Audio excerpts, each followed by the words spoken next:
Hello, this is Sean Oveen. Welcome to my channel.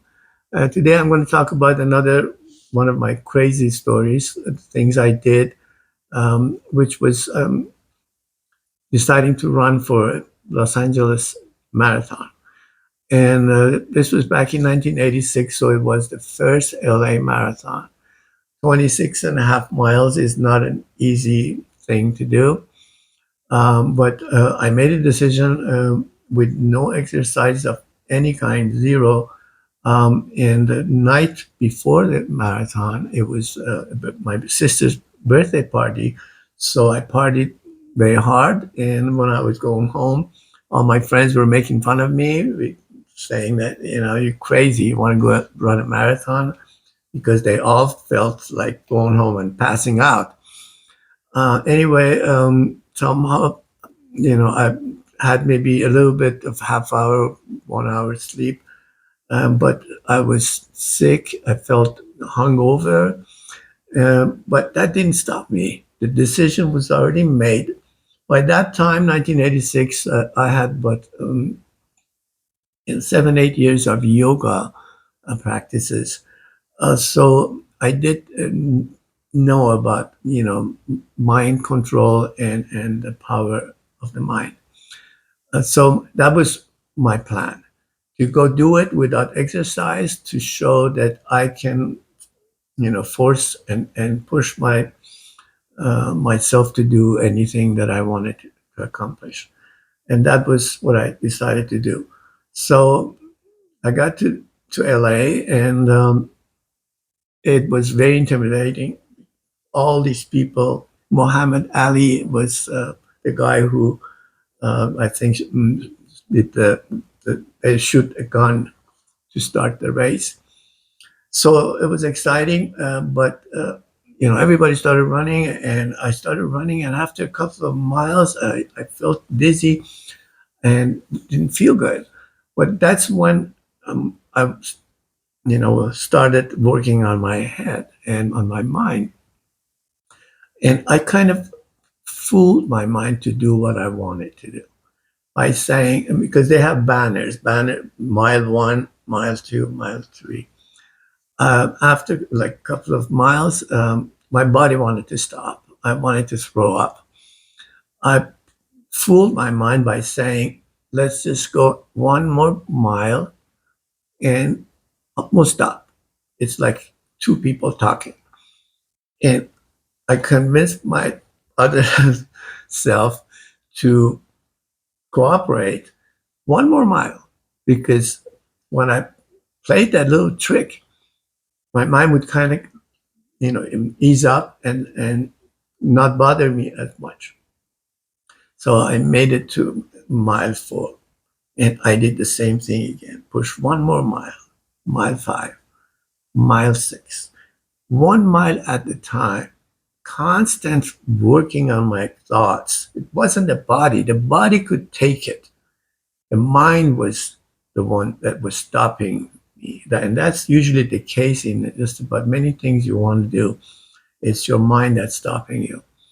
So I fooled my mind, and I did it again and again. Every mile, every banner, I became stronger. Like when I got to not mile 9, I had more energy than when I was at mile 4, because of confidence was building, and 1 mile at a time, 11, 12, 13, 14. When I got to mile 14, which some people call it the wall, I passed that mile 14, and I told myself that even if I have to roll, I'm not going to stop. I'm going to roll to the finish line.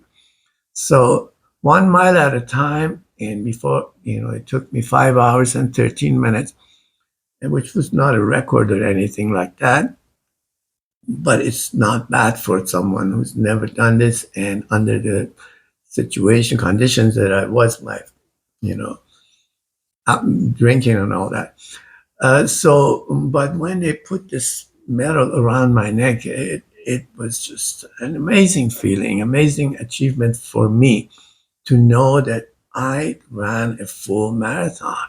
That's crazy. none of my friends, and my friends, a lot of them went to gym and they had muscles and six packs and stuff. I didn't have any of those, but when it came right down to it, had what it took to do a marathon. So and that gave me a lot of good good energy, and actually one of the best things I did in my life, because it stayed with me all these years. Every time I run into something that's difficult, I remember, when I was pushing myself to go 1 mile further.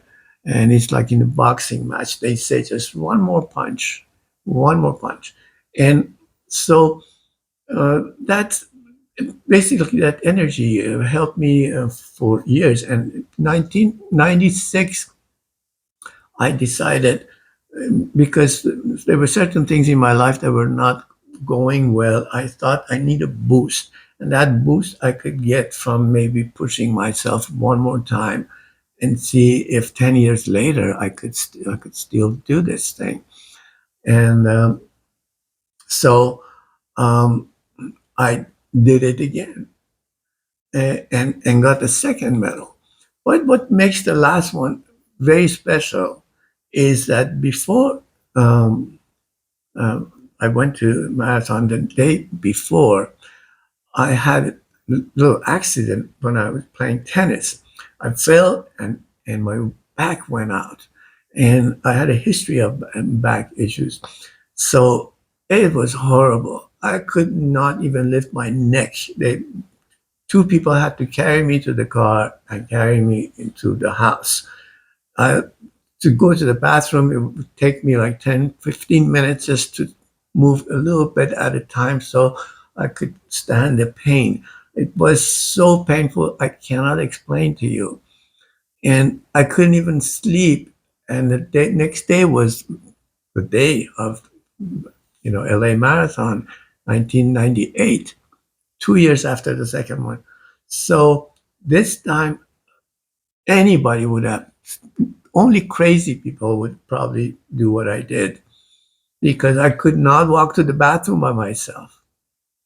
But when my friend I was staying over told me, uh, I mean, he and my wife at the time, they assumed that it's off the table. I'm not going. But little they knew, I was determined to do it with that back. And in the morning, the pain was much worse because of very uncomfortable sleeping situation. I could not go to the bathroom, and they lifted me up, and I had to walk like Frankenstein and monster, like 1 foot at a time, slowly, very slowly. They told me, like, you're not going to go. This is crazy. We're not going to let you. I said, well, just all you need to do is just stop telling me what I can or cannot do. All I need you to do is help me to the car. So they helped me, and it took a while to get to the car, which was not that far away. And just getting into the car was an ordeal. Just putting 1 foot in, I cannot explain how painful my back was by that. Anyway, as we were driving to LA, I was laying on the back seat. I could not even lift my head to see where we are, so I could tell them where to go, because I knew where we needed to go to park the car. That's how bad it was. So we parked the car, and now they have to pull me out of the back seat. And that took a while. And in all the time during this time, my friend and my ex-wife were saying, trying to stop me, because they thought I was going to damage myself beyond repair. And I told them to stop talking negative stuff. Just lift me up. And they lift me up, and I just had my feet on the ground, and now it's moved 1 inch at a time. And as I was going slowly toward the start line, people were making fun of me. Like, you should be going to emergency room. Oh, this guy's crazy. look at him, he can't even walk. And they were right. I was crazy. So, to make a long story short, I was at the start line and the gun went off. When the gun went off, all these people behind me started running. So they were going to kill me if I didn't move. So I started moving one step at a time, slowly, with a lot of pain and the energy of the crowd and the determination and the fact that I was on the spot. I got to do this. I cannot quit now. With all these people running behind me, they're going to run over me. So I started doing a little faster, a little faster, a little faster, a little faster, boom, boom, boom, like the movie Forrest Gump. I don't know if you saw the movie Forrest Gump.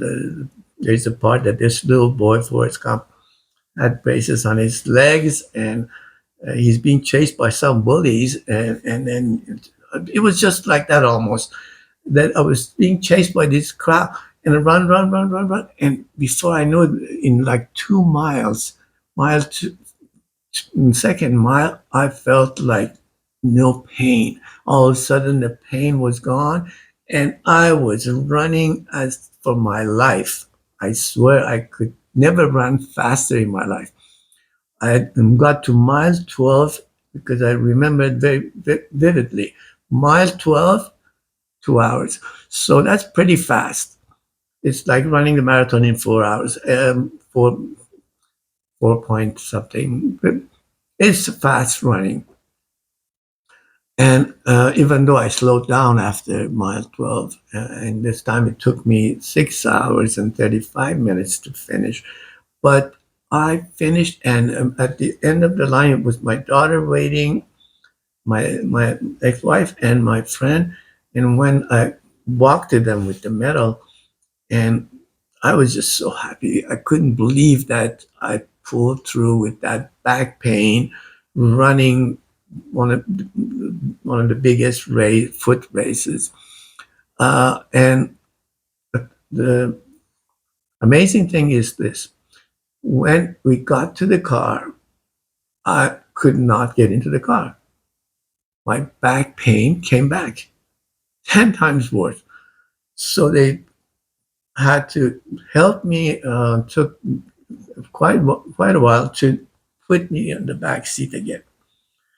And I lay down, but this time I was so full of positive energy, full of confidence, full of every good thing you can imagine, that I didn't care about the pain. I didn't care. I pulled a miracle to be able to run this LA marathon with that pain that I had, and make the pain go away. That's the part that I wanted you to remember, that how mind has such amazing power that it can eliminate the pain if you are in the right place in your mind and you know how to use your mind. Uh, I'm no miracle worker or no magic involved. I'm not special. I just did something without even, I knew I could push myself, but I didn't know I could run like that. The way I was running between mile 2 and mile 12, I was running as fast as I ever ran in my life with a back that, and by the way, when we got home, for 1 week, for one whole week, I could not function on my own. That's how bad my back was. And then it started recovering. But the fact that I made it go away and finish the job, it was incredible. And the reason I'm sharing the story and stories like this is because I want you to understand how important it is for you to start controlling your mind. And my channel can help you by the subjects that I cover, because they're not just 100% from me. The big majority of it is from me. My I write the material, but then I use the best that's out there to modify and create one script that has everything that you need to know. So what I give you, it's not available with that kind of package that I create. It is like, for example, I talk about the law of attraction. Many, big famous people talked about the law of attraction. The movie Secret, it was all about the law of attraction, and it won an award. It became so popular, made lots of money. They talk, I don't know, it's an hour and a half or something. Um, Take that movie and many other, top speakers, motivational speakers, people like, Anthony Robbins, or many, many others that memory not good, so I cannot name everybody that participated in that movie. It was not, uh, small thing. They tried to cover everything about this law of attraction. Anyway, so I put it all into a 9-minute video, so you can have the best package that has ever been done on that subject. And pretty much on everything else I did, I tried my best to give my audience something that they cannot just easily get all in one place. So, and because I'm adding 3 videos every week, that's not a joke. It's adding up very quickly. Actually, every week I'm adding shorts, 1-minute videos on top of the long forms. So it's growing like crazy. And it's becoming like a library, like a sanctuary. Anytime you have an issue or whatever is bothering you, or you need a lift, emotionally, spiritually, whatever, you can come to my channel. You'll find something there that you're gonna like. Whether I have guided meditation, guided, sleep or relaxation, and I provide every tool that I can find out there and put them all together in such a, nice and easy way for you to access from anywhere. You don't even have to sit in front of your TV or your watch on your phone. You can just listen to the audio while you're jogging or bicycling or whatever you're doing, and just listen to the audio. And this would lift your spirit up, because all the subjects I talk about are very meaningful subjects. And I really want you to, support me and help me help you. If you ever have any issues in your life, I'm your researcher and source of information. So you can basically make a comment and write what you need, and you'll be surprised how often I can help. If I cannot help, then I will let you know. But that's the kind of channel I'm building. Even though I have these, good quality produced videos, I will have, my life stories and things that I did, that mistakes I made, and whatever that can help you. I will put it all together. So you don't, so who is behind and all these videos and this channel. And this marathon story was just to show you that if you make up your mind, you can do so many things. You can make things happen beyond your imagination. You can even, in every area, whether it's even finding a partner. I have lots of funny stories about my journey to find a partner after my divorce. And so, and then, I have some stories that I can tell you, and they're not exactly fun, but my challenges in life, which one of them was, getting addicted to alcohol, and how it happened. It wasn't all my life. It was a period that it started, and how I ended it a long time ago. It's been so long. I don't remember exactly how long, but it's way over 10 years. And so I want to share that journey with my audience too. And because I've lived a very colorful life, I had a lot of ups and downs, funny stuff, not so funny stuff. I hope that you can relate to me in some way, because it's very important to me to know that I have group of people that believe in my mission, which is help, and help some more people. I have a big heart. Um, I'm I have so much compassion for homeless people, for people in pain, people in Africa, people anywhere. To me, flags, borders, they don't mean anything other than separations and hostility. All the wars are because of you're Spanish, I'm this, I'm Iranian, you're American, you're this, you're that. Our flags are different, our borders, and I want a united world. I want where everybody loves everybody. That's a description of heaven. That is unconditional love, and everybody's connected.